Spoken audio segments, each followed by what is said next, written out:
Hey, welcome and thank you for taking the time to invest in the future of your church. I'm Pastor Shawn Hornsby, and it's my honor and privilege to talk to you today about some of the history of our church and our denomination and how we got to this point in this process of discernment. And we're going to cover about 54 years and mention a little bit before that as well in just a few minutes. So I'm going to go quickly and I'm going to leave out a lot of detail. It's not to obviously to keep anything out of the conversation. It's just because in this format we have a pretty shortened window to get this work done. And so brief history is that our Methodist Church, the United Methodist Church, comes out of an old tradition that's hundreds of years old, the Anglican Church. And if you've ever heard the name the Reverend John Wesley, you know that he started the Methodist movement within the Anglican Church and never intended for it to become its own denomination. That happened through a long series of other events. He always intended for it to be a movement of renewal within the Anglican Church. And so as we come into the 20th century, into 1967 and 1968, two organizations came together, two other denominations, the Methodist Church and the Evangelical United Brethren, and they said, let's form a new denomination. And that's how the legal entity of the United Methodist Church was formed. Now, obviously, we have hundreds of years of tradition that go back well before the establishment of the United States of America. However, as a legal entity, we're only 54 years old.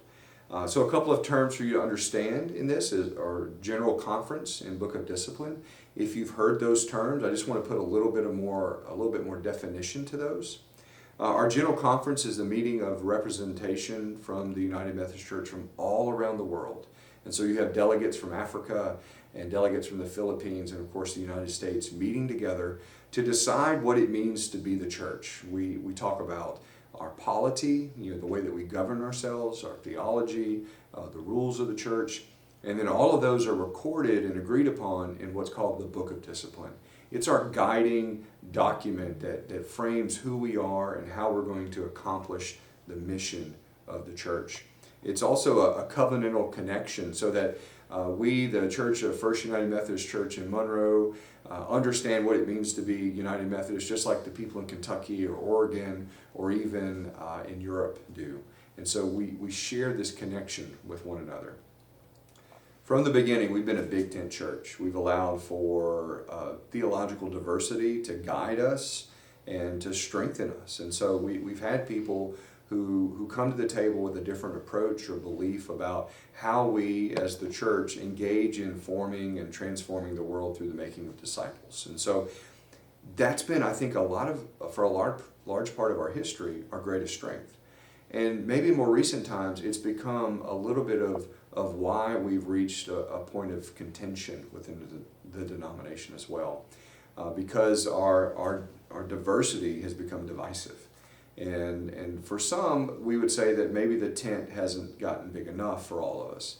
And so it leads us to these discussions about disaffiliation, these periods of discernment like we're in, and we as a church are having to engage in this.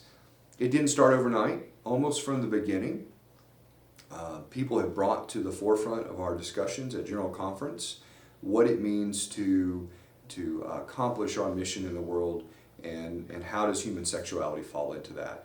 The questions were raised and it was talked about in 1972 at that first General Conference, and it's been talked about at every General Conference since then. For us as a church, we've come back to the Book of Discipline. We've added things to that to kind of define where we stand and who we are and what we believe regarding human sexuality. And I wanted to read to you from our Book of Discipline directly so that there was a clear understanding of where we are today as a church. And this language has been added to and changed over the years, but this is the most recent rendering of that. And it says, we affirm that all persons are individuals of sacred worth, created in the image of God. All persons need the ministry of the church in their struggles for human fulfillment, as well as the spiritual and emotional care of a fellowship that enables reconciling relationships with God, with others, and with self. The United Methodist Church does not condone the practice of homosexuality and considers this practice incompatible with Christian teaching. We affirm that God's grace is available to all. We all seek to live together in Christian community welcoming, forgiving, and loving one another as Christ has loved and accepted us. We implore families and churches not to reject or condemn lesbian and gay members and friends.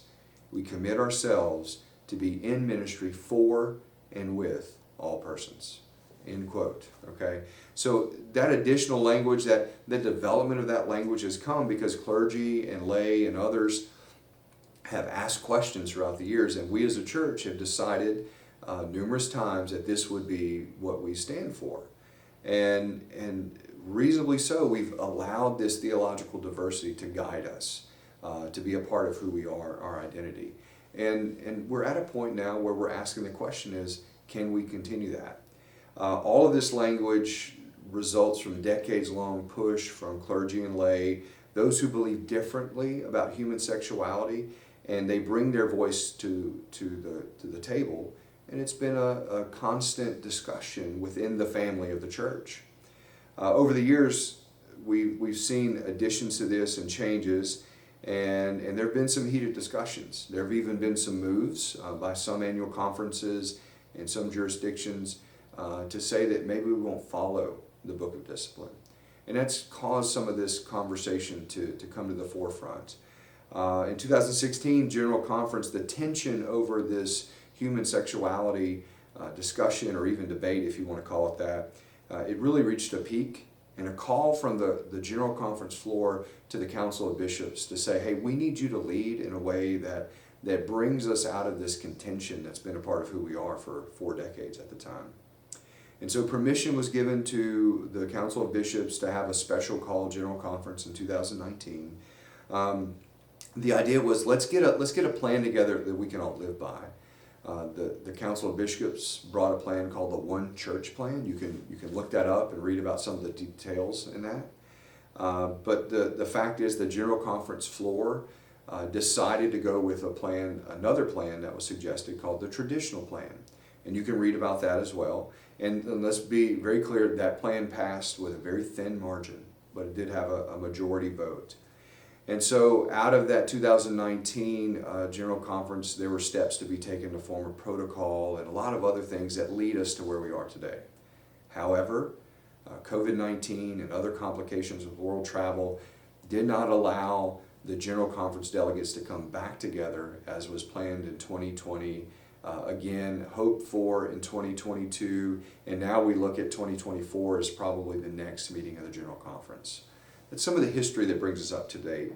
One of the things that's really important and allows us to engage in the conversation we're having today is a paragraph that came out of those recent meetings around human sexuality and finding a way forward. And that's Book of Discipline paragraph 2553. And I'm not going to get into the details of that, but essentially it allows for congregations to disaffiliate from the United Methodist Church with their property intact, provided they pay any financial obligations that they owe regarding pensions and apportionments and those kind of things. And they reach a 2/3 or supermajority vote of the membership of the congregation. And of course, this 2553 ends in December of 2023. And so the reason that was given a sunset date, as they say, is because they figured we would have had a general conference by now. And COVID and other things have postponed that. And so paragraph 2553 and counsel from our district superintendent, Dr. Tom Dolph, as well as our bishop, Cynthia Fierro-Harvey, they're guiding our process at this point. Not to mention, I know that a great deal of prayer and fasting has gone into this. As a congregation, we've engaged in those processes. And as you've heard Pastor Brian say in his video, and if you haven't watched his video or Pastor Larry Stafford's videos, I encourage you to go back and watch those as well. We began this journey as a congregation in July after several leaders returned from the Louisiana Annual Conference, which meets, as it says, annually. And they asked the question and began to wonder if we belong in the United Methodist Church. And so our aim in this process is to present to you, the membership of First United Methodist Church of Monroe, the information you need to prayerfully and intentionally make a decision about where we stand in this big tent. Is there room for us? Do we want to stay as United Methodists or not? This has been a brief history of 54 years of who we have been and who we are as a denomination. And certainly in the 6 or 7 or 8 minutes that I've taken, I could not cover it all. I encourage you, go to umc.org. Look at some of the history of who we are and what we believe if you're not familiar with it. Familiarize yourself and prepare yourself for the discussions that we're going to have as a congregation so that we can do this faithfully to who we have been and who we hope to be in Jesus Christ. Thank you again for your time. This has been a privilege to be able to share some of our rich history and theological diversity with you, and I pray that as you continue to make these decisions and move forward as a church, that you feel the grace and the peace of Jesus Christ.